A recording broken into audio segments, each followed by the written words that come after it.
හොඳයි. දැනට පවතින වැස්සත්වය පිළිබඳව අපි පොඩ්ඩක් බලමු කොහොමද සිදුවෙන්නේ කියන එක පිළිබඳව. දැනට නිරිතික මෝසම් අර මම පෙර සඳහන් කළ ආකාරයට මේ දිවයින හරහා ස්ථාපිත වෙලා තියෙන්නේ. නමුත් සක්‍රිය තත්ත්වය දැනට පවතිනවා.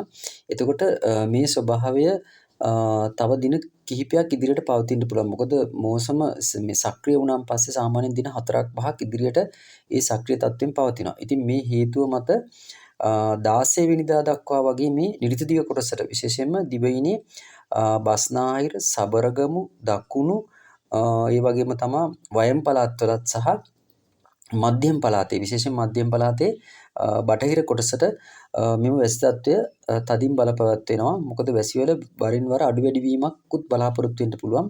කොහොම වුණත් තරමක තද වැසි ඇතිවීමේ හැකියාවක් තියෙනවා. ඒකින්ද හැමෝම ඒ ගැන අවධානය යොමු කරන්න ඕනේ. මොකද මෝසම් සක්‍රිය වෙලා මෝසමේ මැද අවස්ථාවට එනකොට තමයි වැසි තත්ත්වයේ කැපිපෙනෙන වර්ධනයක් බලාපොරොත්තු වෙන්න පුළුවන් වෙන්නේ.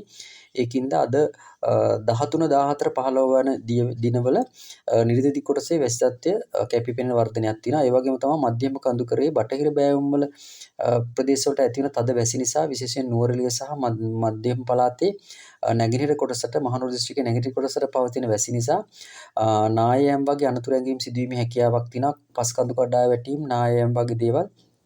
ඒ ගැනත් අවධානයෙන් පසු වෙන්න ඕන. අනිත් එක ඒ කඳුකරයට ලැබෙන වැසිත් එක්ක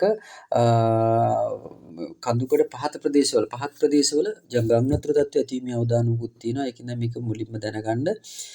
මොකද දින 3කට කලින් මම මේ පිළිබඳව යම් දෙයක් දැනුවත් කිරීමක් කරා. ඉතින් අපි අවධානයෙන් ඉන්න එක හොඳයි. කොහොම වුණත් දැනට පවතින තත්ත්වය ඔය ආකාරය තමයි.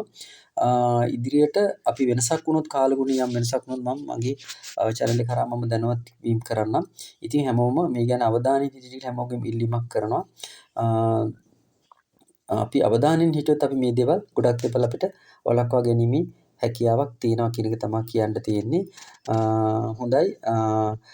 නිතරම මේ කාලගුණ ඉදිරිය ගැන දැක් ගන්න ඕන නම් මගේ channel එක රැඳී ඉන්න කියලා හැමෝටම ආරාධනා කරනවා. ස්තුතියි.